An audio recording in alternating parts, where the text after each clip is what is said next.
sharing some info with you.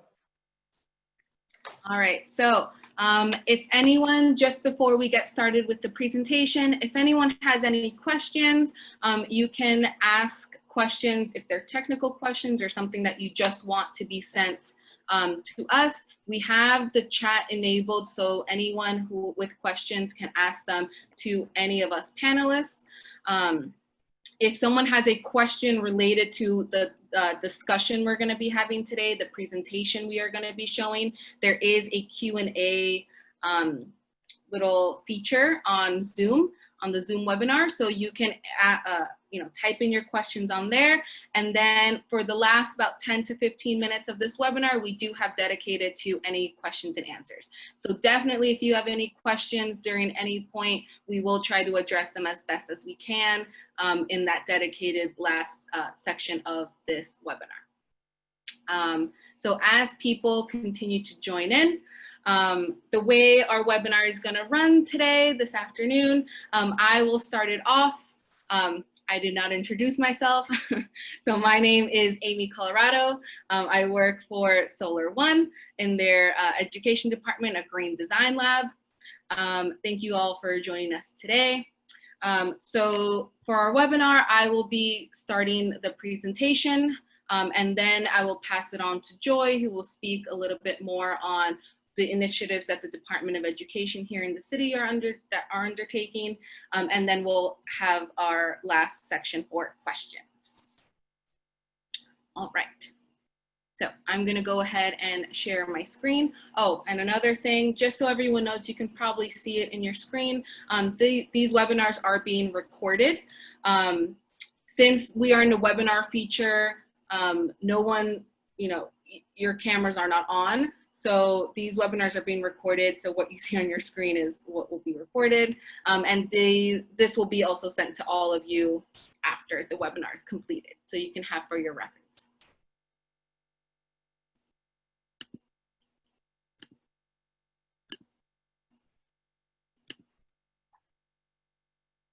All right, so hopefully everyone can see my presentation.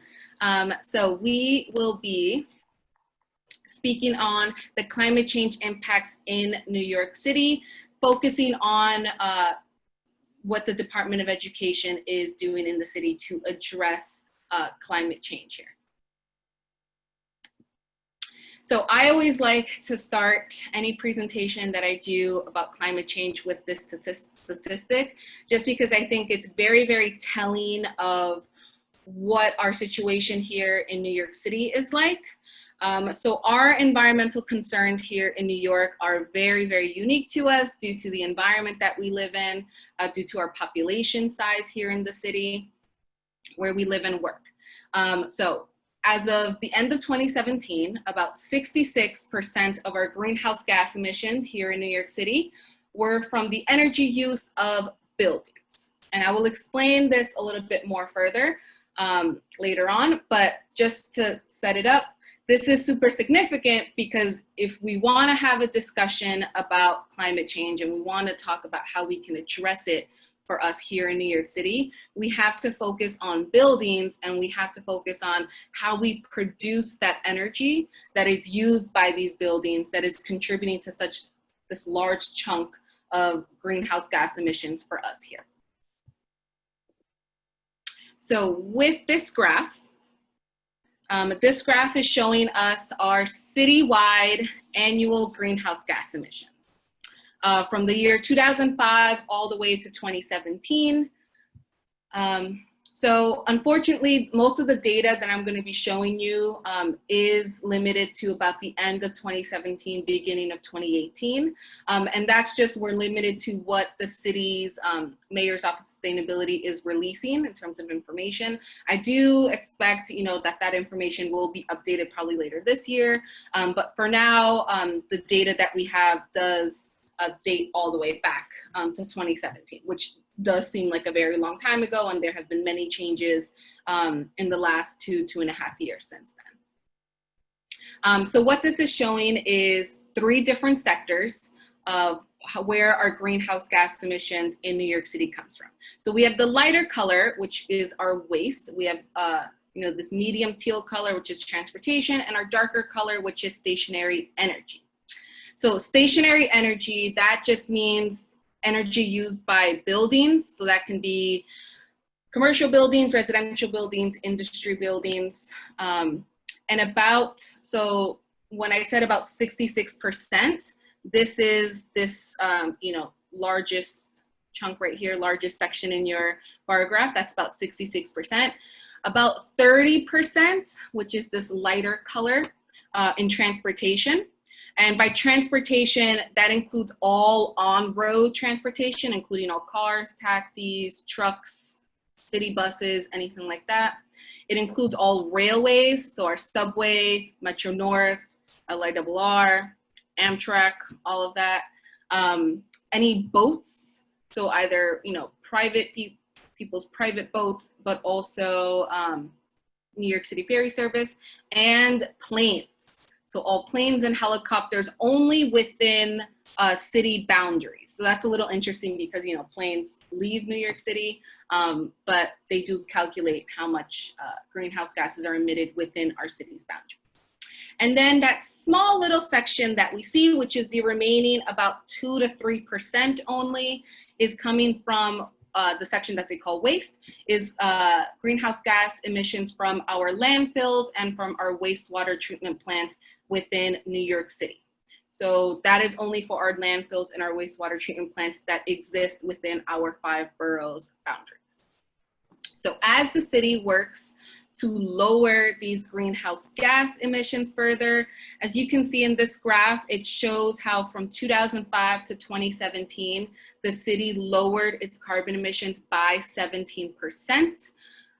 In order to try to achieve this goal, and also to lower our carbon emissions further, the city has developed its own sustainability plan called One NYC, which I will quickly touch upon now. So with this One NYC plan, and I can send you all the link to this if you wanted to read the full PDF report. But what I did is I just pulled out some of the key relevant points to what we're going to be discussing today. So the main, so you can read along, but the main goal, the sustainability goal that the city has, the really big one, is that by the year 2050, New York City, we want to have a net zero greenhouse gas emissions citywide. So that is an incredibly big goal. Whenever we teach this to students, a lot of times 2050 seems like a lifetime away, but 30 years is relatively very short amount of time. And it's very exciting that we have this net zero carbon emissions goal in the next 30 years. Now, as we move towards that 2050 goal, we do have a smaller goal in the next 10 years to reduce our carbon emissions by 40% by the year 2030. And coupled with that is that we have an additional goal, not only in the city, but in the entire state of New York. We want to have 100% carbon-free electricity by the year 2040. So that would be eliminating all electricity produced by burning fossil fuels in the next 20 years. And a benchmark towards that goal is that we want to have at least half of our city grid, this is only for New York City, half of our city electric grid come from renewable energy by the year 2030. So like I said, as of 2017, our emissions were already 17% lower. And separate from that, well, part of it, but in a separate conversation, when we're talking about city-owned buildings, which include public schools here in the city, that Joy will talk about in a little bit, city-owned buildings have decreased their carbon emissions by 30% since 2005. So that 17% is talking about the entire city, talking about privately owned buildings, publicly owned buildings, but just talking about city-owned buildings such as our public schools in the city, those buildings have decreased their carbon emissions by 30% since 2005, which is very exciting. Oops. All right, now, with this line graph, this is just to showcase all of you the downward trend that we do have with our carbon emissions. So this is only talking about carbon emissions from 2005 to 2017, just to show you in another visual way how our carbon has decreased 17%. I also think it's always very interesting to see, you know, with time, to see how the increases and the slight decreases that happen year by year. So we have this very sharp decrease from 2012, which a lot had to do with Hurricane Sandy that we had in 2012 that deeply affected our electrical system, leaving, you know, thousands of people without power for months on end. So that definitely impacted, and it's interesting to see how on this visual it did impact our greenhouse gas emissions that year for the city of New York. So in this graph, we see that our carbon emissions have been lowered 17%, but to remind you all, we do have that goal that in the next 10 years, we want to reduce our carbon emissions by 40%. And that just means that within the next 10 years, there's going to be a lot of changes happening in our near future as the city pushes more towards greater sustainability. So now we're going to take a quick little step back, and I'm going to very quickly review, you know, why reducing our carbon emissions is such a high priority for us in New York City, but also around the world. So I'm going to very quickly go through some of the science behind global warming. In case some of you are already familiar with this, we're just going to do a quick little review. So we have solar radiation from space, from our sun. Passes through our atmosphere, and about half of that solar energy is actually absorbed by our Earth's surface. About 29% of that incoming solar radiation is eventually reflected back into space, and about 23% of that solar radiation is absorbed by our atmosphere. Now, our greenhouse gases in our atmosphere play a very important role in amplifying and retaining that heat that comes from our sun. So ideally, the solar radiation that's coming in from, you know, our incoming solar radiation should be in balance with the outgoing solar radiation that's escaping back out.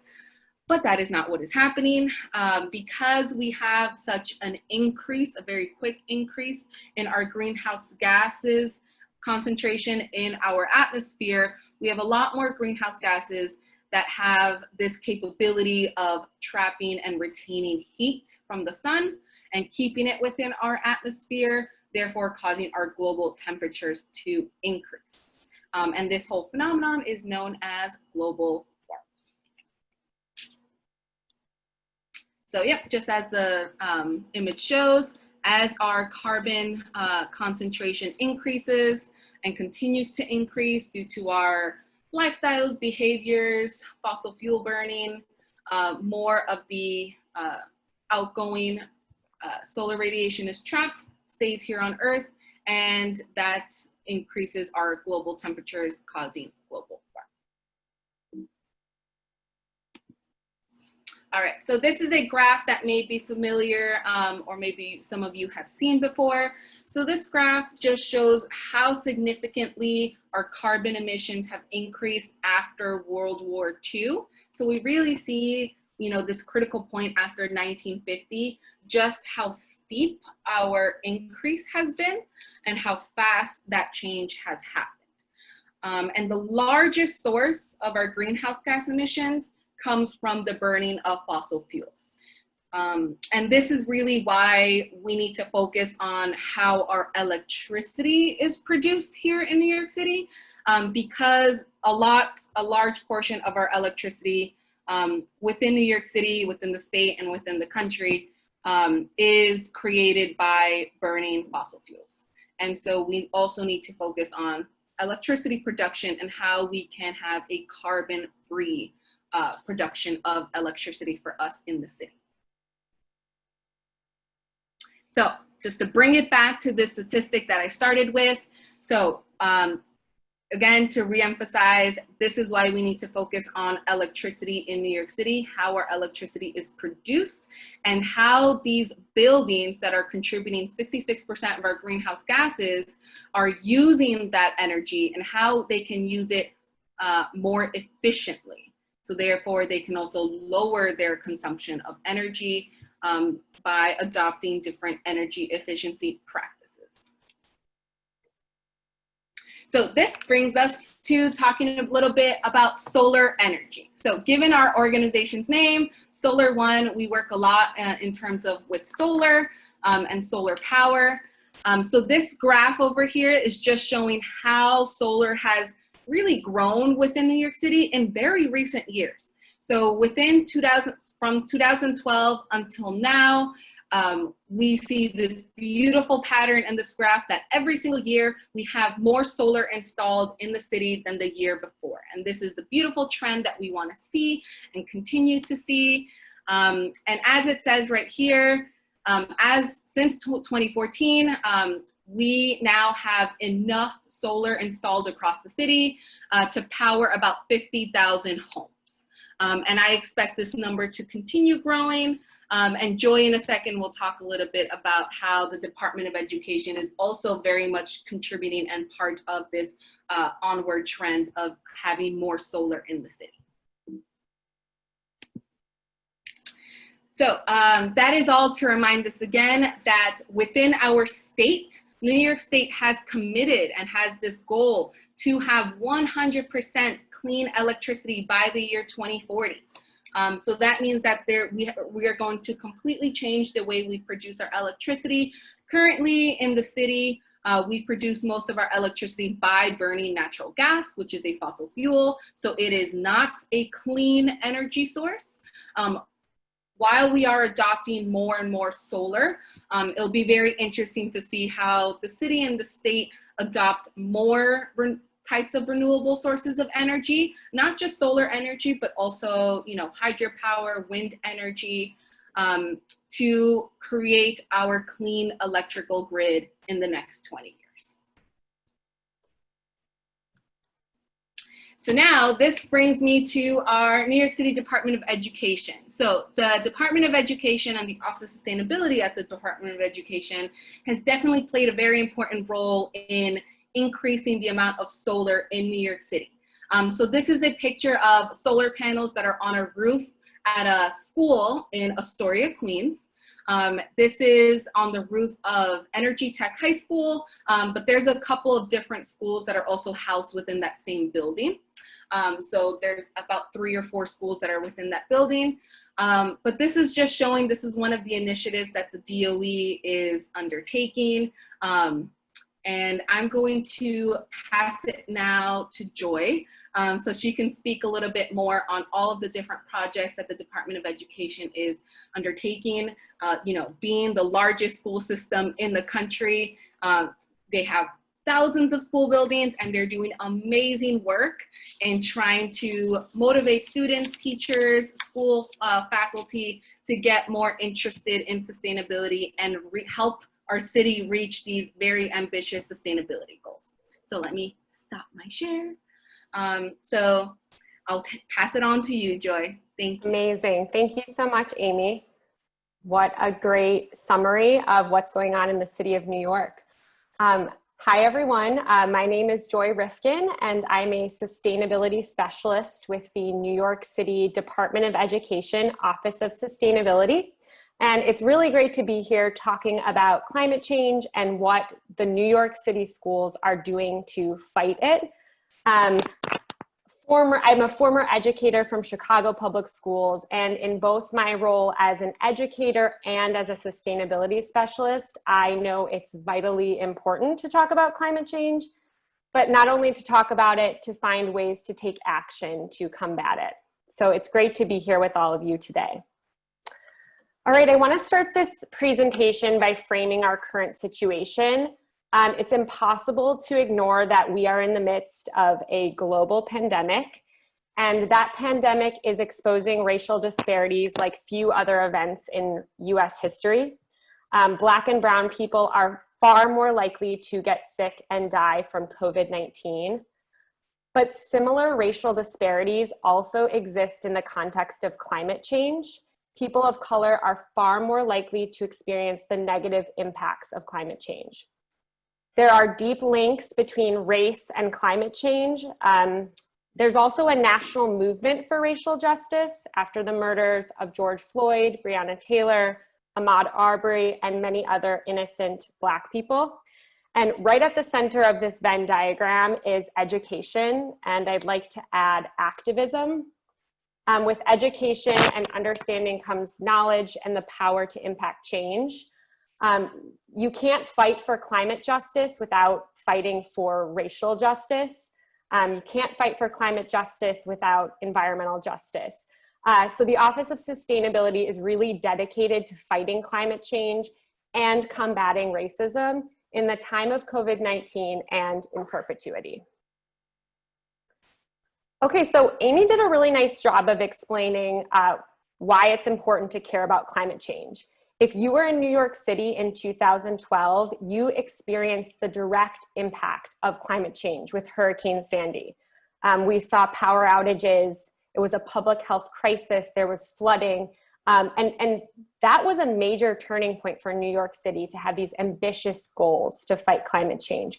But beyond just the direct impacts of climate change, all human activities are connected to climate change. So I'm just going to touch on some of the other reasons that we should all care about combating the climate crisis.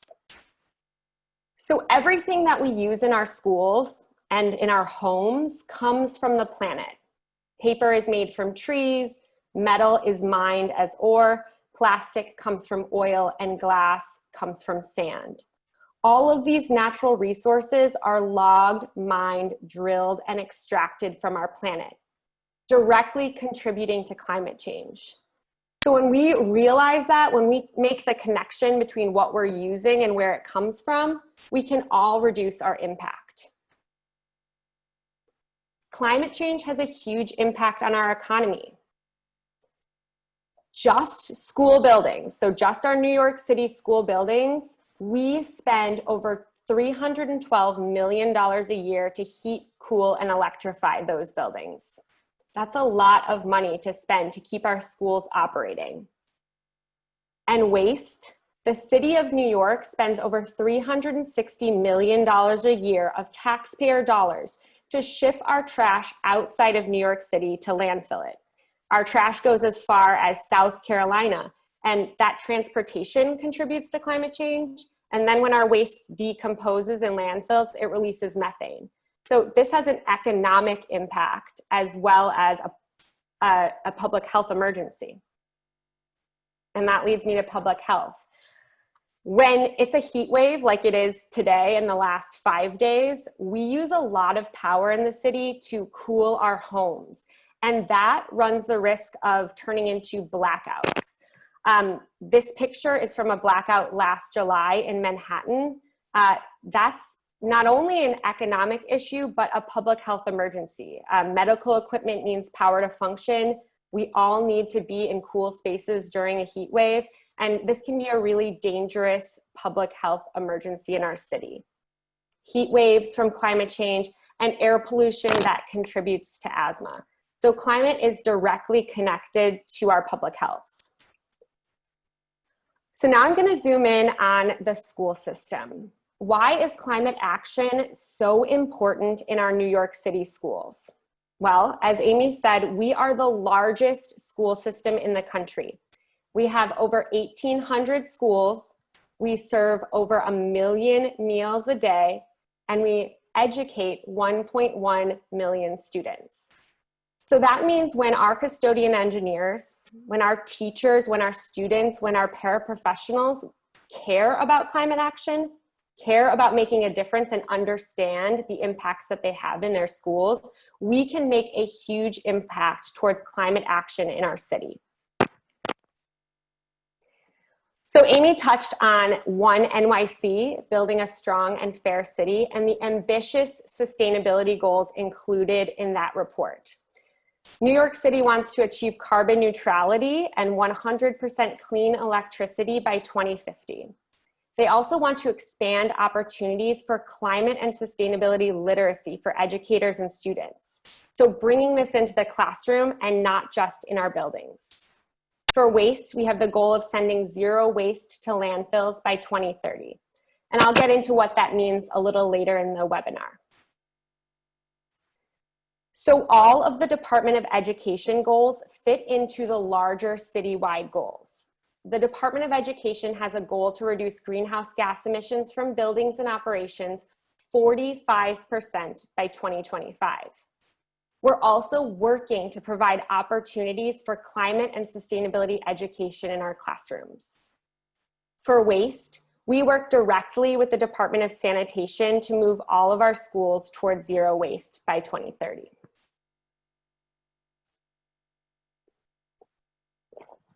So now I'm going to tell you what we're actually doing. You can see that the city and the DOE have ambitious goals for sustainability, but what's actually happening now to combat the climate crisis? I'm going to start with energy. So we have a demand response program in New York City. And what that means is when there's a really hot day, like today, we run the risk of having blackouts and brownouts throughout our city. Everyone's powering their AC, everyone's trying to stay cool, and it causes this stress on the power grid. So in days like that, we go into a demand response event, and our office deploys custodian engineers to power down their buildings in any way possible. That means they might take power off of an elevator, or they might power down classrooms that aren't in use, or turn off smart boards, make sure electronics are unplugged. Their job is to save energy so the grid is safe, so we don't have a blackout or brownout. So this happens in over 325 school buildings. It happens throughout the city, but the school district is the largest contributor to the demand response program. And every year, based on how much power we save, we earn revenue back from the Department of City Administrative Services that we can reinvest in our programs. So in summer 2018, we earned over $4.6 million based on our energy savings. So that money goes back into our grants. It goes to custodian engineers to do retrofit projects, energy efficiency projects in their schools. It goes to our programs. So this is a really incredible program where we are saving energy, protecting our city, and then getting money back that we can reinvest in sustainability and climate action. All right, our New York City Solar Schools program. The city has a goal of installing 100 megawatts of solar on city buildings, I think by 2025. And New York City schools are going to be the primary city building that contributes to this program. Why schools? I mean, it's really obvious. There's an opportunity for education there. And also it's an equitable distribution of solar. There are schools in every borough, in every neighborhood. So we can put solar panels all over the city. You can see on this map, we've got existing solar as a green star, and then all of our future solar projects as those little red dots.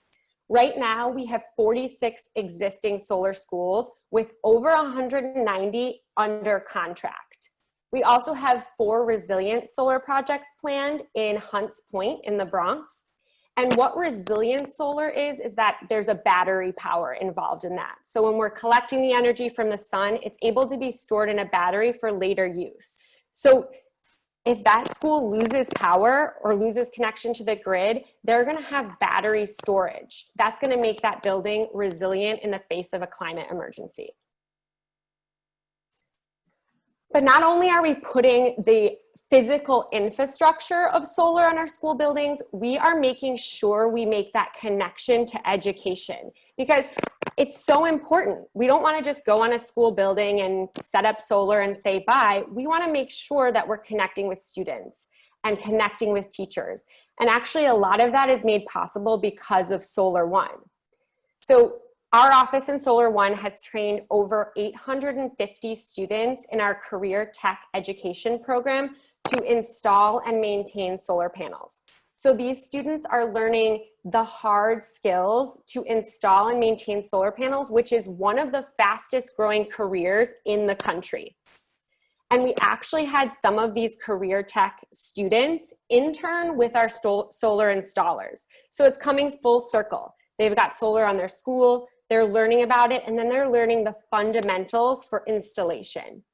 We've also trained 1,000 teachers in our professional learning series on energy and solar, and that's directly connecting to the classroom. Students are learning about this. We're providing data on solar energy so it can be used in our New York City classrooms. We want to make sure we're not just focused on facilities, but we're connecting the dots to the teachers and students in our school buildings. All right, now I'm going to focus on waste and what the New York City Department of Education is doing to combat climate with our waste programs. So this is a map of the United States in 1930. And if you can see those little red dots and those little green dots, those are the landfills that we had in 1930. If it's in red, it's open. If it's in green, it's closed. Let me fast forward to 2013. You see this map completely illuminated. We are creating so much waste in this country, and it's going into these landfills, and we're not going to have an infinite amount of space to store our garbage. New York City used to have the largest landfill in the country open on Staten Island. You could see it from space. Now we send our trash to different states. It costs a ton of money, it has to be transported, and it's contributing to the climate crisis. So all New York City schools have access to the first 3 waste streams in this picture. Every New York City school should be recycling metal, glass, hard plastic, and cartons. Every New York City school should be recycling mixed paper and cardboard. And every New York City school has Department of Sanitation collection for landfill trash. 850 out of our a little more than 1,800 schools have access to this 4th waste stream, composting, where we can put our food scraps and food soiled paper to be turned into compost. The goal is to have all New York City schools have access to all 4 of these waste streams by 2030. So we're getting there. We're not quite halfway. And I just want to say that zero waste, let me go back to this slide. The goal of zero waste is to divert anything that can be diverted. So it's not that there's no trash, it's just that anything that's being recycled is being recycled, and anything that can be composted is being composted. So this is a pretty incredible story. New York City used to serve their lunch on styrofoam trays. Every single day, they were serving almost 1 million meals on styrofoam trays. And community members, nonprofits, students were like, this is crazy. Every day we're putting almost 1 million of these polystyrene trays into the landfill trash. So a group of students, a group of community members made these giant monsters out of the styrofoam trays, marched to City Hall, and demanded action against the styrofoam tray. It took a few years, but in 2015, New York City was able to transition to a completely compostable plate. Initially, when New York City tried to make this transition, they weren't able to. It was too expensive. The styrofoam tray was something like 5 cents a tray, and the new compostable plate was 15 cents a tray. Now that doesn't sound like a lot, but it added a lot of expense to school food. So they formed the Urban School Food Alliance. And at the time, back in 2015, it was LA Public Schools, New York City Public Schools, Chicago Public Schools, and Miami Public Schools. And with the buying power of over 3.3 million students, they were able to lower the price of the compostable tray. They were able to make the transition to the compostable tray because that's a huge amount of kids. That's a huge amount of kids, and it lowered that price. So when I was teaching in Chicago Public Schools, I suddenly noticed this compostable tray show up in our cafeteria. And I was like, what's going on? What is this? How did this happen? And it's so awesome to see that when we work together and we use our collective togetherness for good, it makes a huge impact. So the same thing happened to cutlery in 2018. Now the Urban School Food Alliance is something like 15 school districts, but we were able to make the transition to compostable cutlery the same way we were able to get the compostable plate. So it's really exciting to see our cafeterias taking action to reduce our waste. Our office sent cafeteria stations to every New York City school for the fall of 2017. Now, what we try to do is always remove barriers. We want to make sure that schools can do this if they want to. So schools received a station that looks like the one in this picture. It's got sign stands, it's got nice labels and pictures of what goes where. Students would empty their liquids, recycle their carton and any hard plastic like a yogurt cup. They would trash any soft plastic wrappers. We always say if you can smash it, you can trash it. So like candy bar wrappers, chip wrappers, plastic bags, Capri Sun pouches, and then everything else goes into that compost bin. The cutlery, the plate, and then any leftover food. Chicken bones, dirty napkins, a banana peel. Because it's industrial composting, we're able to take any food waste. Now, if you're a school that doesn't have organics, your station would just look like the first 3 bins on there. Liquid pour, metal, glass, plastic recycling, and then our landfill trash. So we have a couple programs that work to fight climate change and work towards that zero waste goal for the city of New York. One of those programs is the Rodent Mitigation Zone program, and this just shows you how it's all interconnected. This was really a public health program, but it ended up connecting directly to waste and sustainability. So we worked with about 130 schools in 3 New York City neighborhoods: Grand Concourse in the Bronx, Lower East Side Chinatown in Manhattan, and Bed-Stuy Bushwick in Brooklyn. And we worked to make sure that waste management was taken seriously and that containerization of waste was happening. But not just that it was taken seriously and it was happening, we wanted to make sure that diversion was happening as well. So recycling was happening in classrooms, that recycling and composting was happening in our cafeterias, and that custodians were being compliant with the Department of Sanitation's schedule. So not only did we increase recycling and composting, but it was connected to a direct reduction of rodents in those neighborhoods, and that's connected to public health. No one wants rats running around their school or their neighborhood. Our Zero Waste Schools program started with 100 schools on 2 Department of Sanitation truck routes in Brooklyn and Manhattan, and we worked with our nonprofit partners Grow NYC Recycling Champions program to work with these schools in a holistic way, not just working with the custodian engineer, but making sure we involved a student green team, the sustainability coordinator, educators in the building, kitchen staff, and we made sure that recycling and composting was happening as good as it possibly could happen, and that we were complying with the Department of Sanitation. So that program expanded to our Zero Waste Pledge School program, which we've worked with over 50 schools in the past 2 years to expand the Zero Waste Schools program. So I mentioned this before, but what does zero really mean?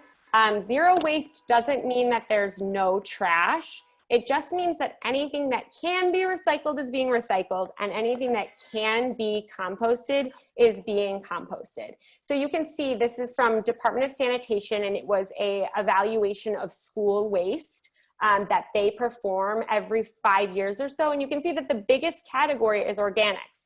Over 50% of what's coming out of schools is suitable for composting. The next largest category is recycling. 34.8% of what's coming out of schools is recyclable. And then we've got that sliver of 12.4, which is other materials that have to be landfilled. So as we innovate, as we work on this, hopefully that percent will get smaller and smaller as we divert as much as possible to work towards the zero waste goal. Education. All of this is possible because of education. It's so important. We work with every school stakeholder. So custodian engineers, kitchen staff, students in our youth leadership council and green teams across the city, sustainability coordinators, and educators.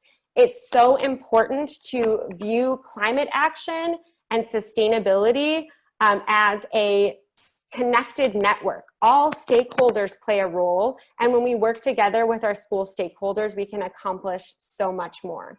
So our office hosts trainings throughout the year, but we also do direct outreach with schools.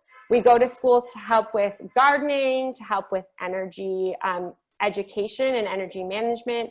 We work with custodian engineers in their buildings and students on waste reduction. And really, one of the most important goals of our office is to activate and amplify youth voice. And I should have said this at the beginning when I was showing that diagram with education in the middle. Education and activism is that overlapping piece that's so important. We are always trying to empower our New York City students to make change in their school buildings and for their city. So we're working with schools and students to always keep in mind that youth voice matters so much. So I just wanted to shout out our resource portal. The link is bit.ly/NYC DOE Sustainability, and the cap locks matter. So make sure you're capitalizing those first those first 7 letters, and you'll get to our resource portal where we have updates, resources, information. If you are a student, if you are a teacher, if you are just a concerned citizen, head over there to learn more about what we are doing. And I just want to thank you so much. Thank you for taking the time to be here today, to learn about what the schools are doing, and taking climate action in whatever way you are able to. All right, thank you. All right, thank you so much, Joy. I have worked with Joy for so many things, and I feel like I learned so much information during that presentation because we're so limited that we usually only work with your organization so focused on like our energy curriculum. So learning about waste, about all the gardening initiatives and everything, so interesting. So I do want to take this time, if anyone has any questions that they would want to ask, to please write them in the Q&A section in that feature that should be at the bottom of your Zoom screen. We do have one question, and that I'll pose to you all. So someone brought up, it was very big news that happened that in response to COVID, our composting program in the city of New York has been suspended with, an unclear, uncertain future of when it will be reinstalled. And so my question to you, Joy, and that was asked also by other attendees, seeing how big composting is in like the zero waste program within the DOE, that you showed that wonderful graph that shows like over half of the waste coming from schools are things that can be composted.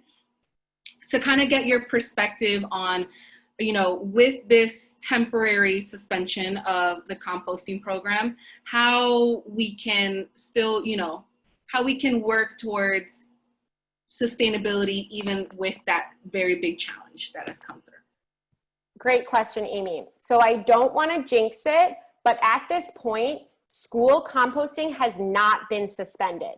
It is the only composting service from DSNY at this point that is not suspended for this upcoming school year. Obviously, in such uncertain times, we don't know what's going to happen, but I am crossing my fingers that composting remains in our schools, because that makes our schools more resilient already. They can be those places that are still contributing to composting and waste management and recycling.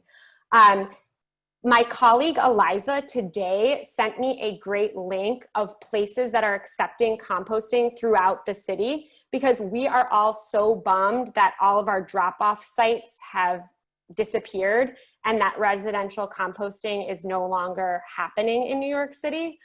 So I can place that in the chat in just a second, but there are community gardens, nonprofit organizations, places that are accepting our food scraps. And although it is super unfortunate and there was a lot to try and prevent this from happening, other avenues are popping up and people are taking responsibility and taking action to find alternate solutions, because no one wants to go back. We've come so far with composting that we do not want that behavior to be reversed. But again, composting is still on deck to happen in schools, and we really want to keep that going, and we hope it does. Great, that's so great, because I didn't know that information either. So that's great to hear that for the moment being, that is still an ongoing program. All right, so now just to ask another question that was in our Q&A section. This one may be something that we cannot fully answer, but someone asked if New York City school buildings are implementing or using any of the LEED, L-E-E-D, standards for energy efficiency. So that can be, I know the DOE is doing a bunch of, energy efficiency retrofits, working with, custodian engineers and everything at the school. Yeah, I can speak a little bit to that. So we know about and think about LEED standards, but we are held to some pretty strict rules that are happening in New York City. So we use the EPA's Energy Star Portfolio Manager to see energy problems and energy use in our school buildings. And a local law happened where I need to look up what exactly that local law is, but we need to actually grade.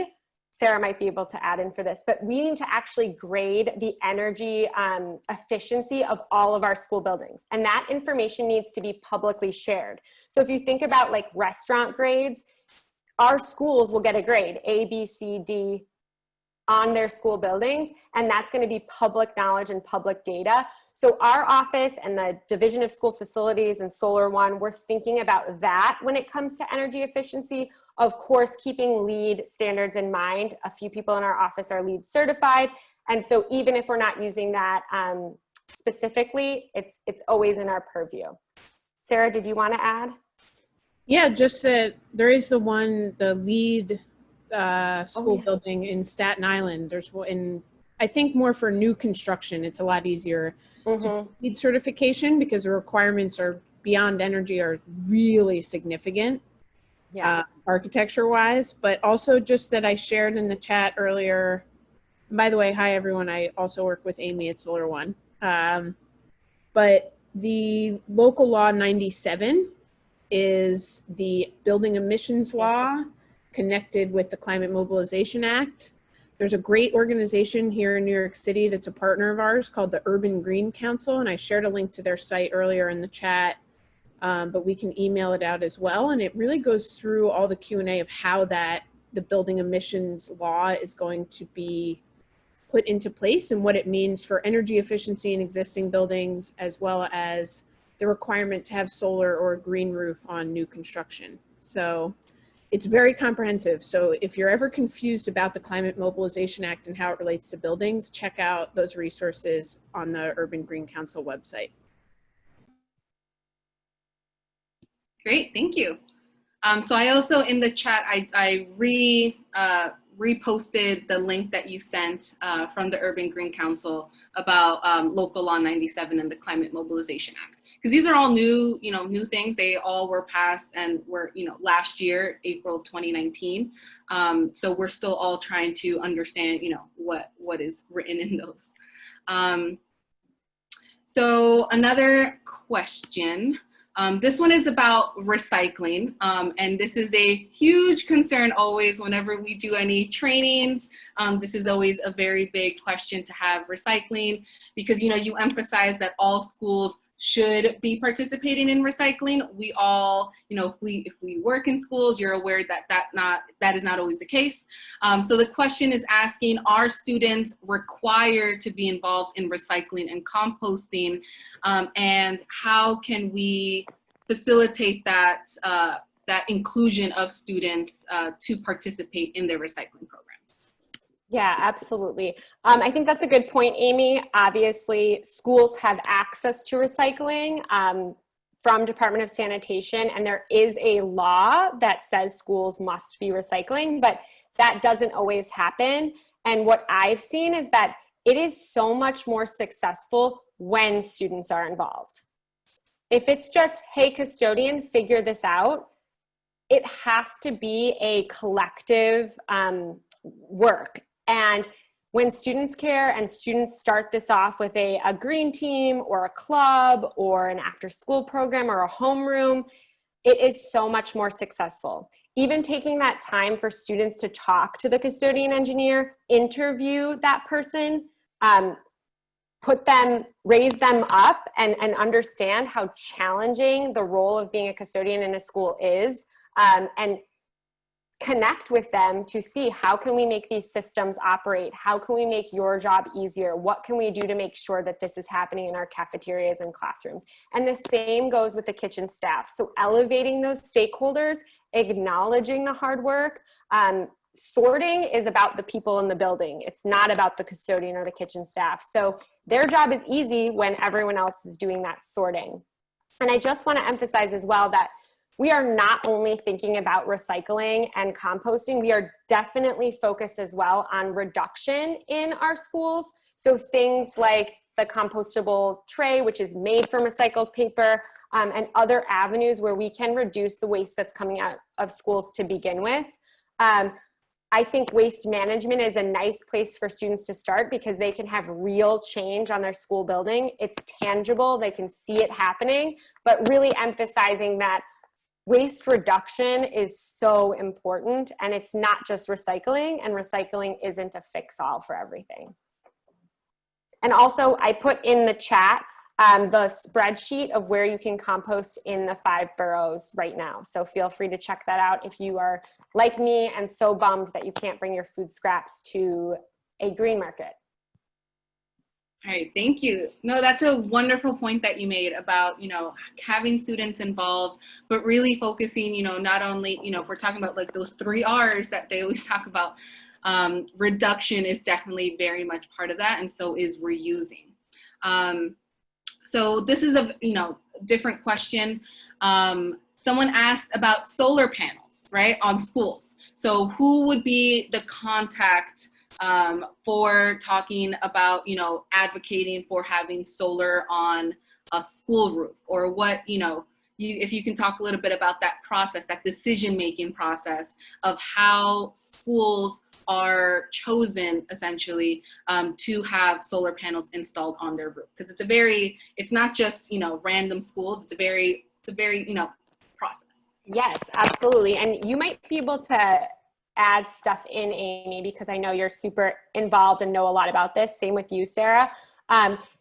We want this to be equitable. So we're going into this always thinking about how can we get panels throughout our city in a way that's fair and equitable. But what it comes down to is age of the roof and the ability to install these solar panels in a sustainable, long-lasting way. So Christine Johnson, who will be on the webinar next week as a panelist, is the person in my office who you can ask about your school. So you can directly reach out to her and say, hey, is it possible? And she can say, yeah, you have a pretty new roof. Let me tell you where you're at and what's going on and if it could happen.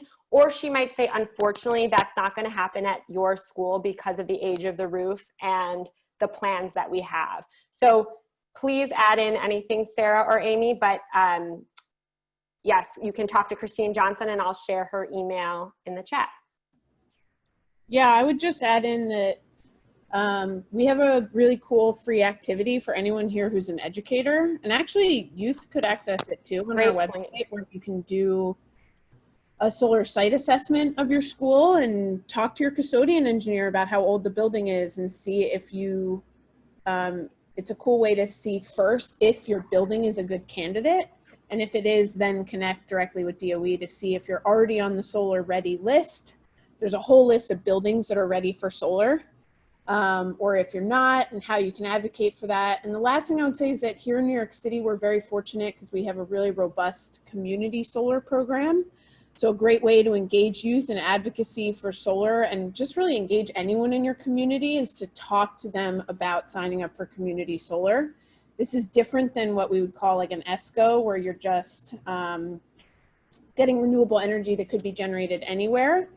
So like I have community solar and it supports a solar project in Queens. And so my bill is split in half. I actually pay to the solar project and a little bit to Con Ed, the utility. And I've already saved like well over $150 this year on my energy bills. So, and I'm supporting a local solar project. So lots of great ways to advocate for solar, even if your building is not a candidate. So cool, Sarah. And also great point about that solar readiness activity for students.